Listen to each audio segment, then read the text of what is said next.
नमस्कार, मैं हूं दिव्या कोच और आप देख रहे हैं TV9 भारतवर्ष। सड़कों पर हिंसा, आसमान छूती आग की लपटें, काले झंडे लेकर भागते लोग, माथे पर लोकतंत्र के नारे, जुबान में अपने नेता के खिलाफ नारे, न पुलिस का डर न मौत का भय। सैलाब की तरह आवाम नदी जैसे प्रशासन को लीलने में तुला है। ये सब सुनकर आपके मन में जो तस्वीर बन रही है वो लेबनान, ईरान, इराक, पैलेस्टीन और सीरिया जैसे इस्लामिक देशों की नहीं बल्कि इजराइल की है, जो बीते कई दिनों में धधक रहा है। इस छोटे से देश को पहले कभी ऐसा नहीं देखा। सड़क से लेकर संसद तक लोगों ने धावा बोल दिया है। सरकार के हाथ पैर फूल गए हैं। इन सब की वजह है इजराइल के नए कानून। कथित तौर पर कहा जा रहा है कि ये लोकतंत्र को कमजोर कर देगा। एक और बात यह है कि गैर इस्लामिक मुल्कों के लिए इजराइल नया मॉडल बन रहा है। लोकतंत्र बनाम तानाशाही की लड़ाई पुरानी है। आज अधिकतर देशों में लोकतंत्र स्थापित है। जनता सरकार का चुनाव करती है, न्यायपालिका स्वतंत्र है।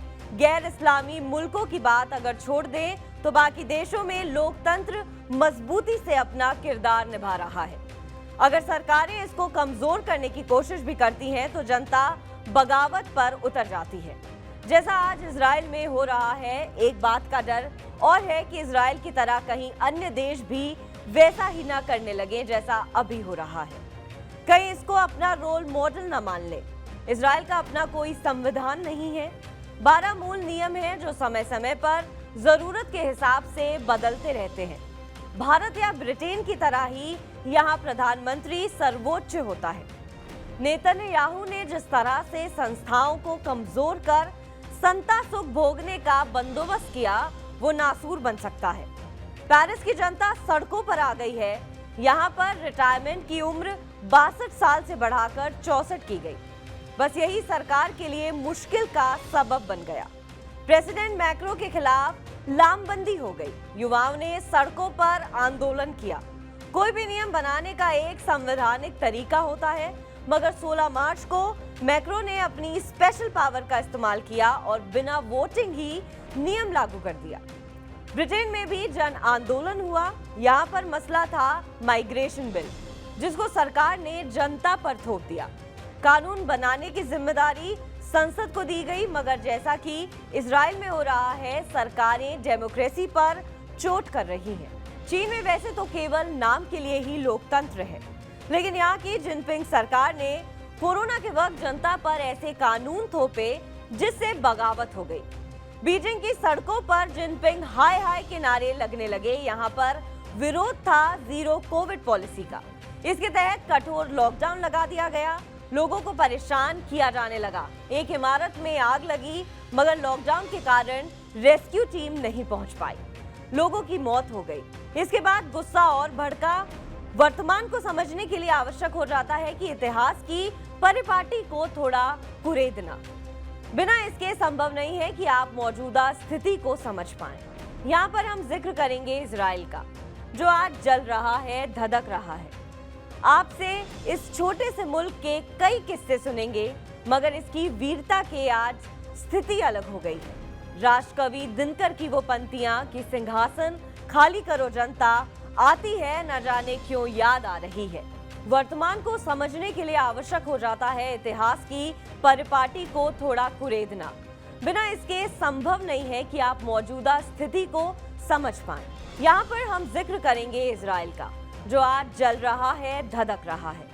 आपसे इस छोटे से मुल्क के कई किस्से आपको हम सुनाएंगे, मगर इसकी वीरता के आज स्थिति अलग हो गई है। राष्ट्रकवि दिनकर की वो पंक्तियां कि सिंहासन खाली करो जनता, आती है न जाने क्यों याद आ रही है।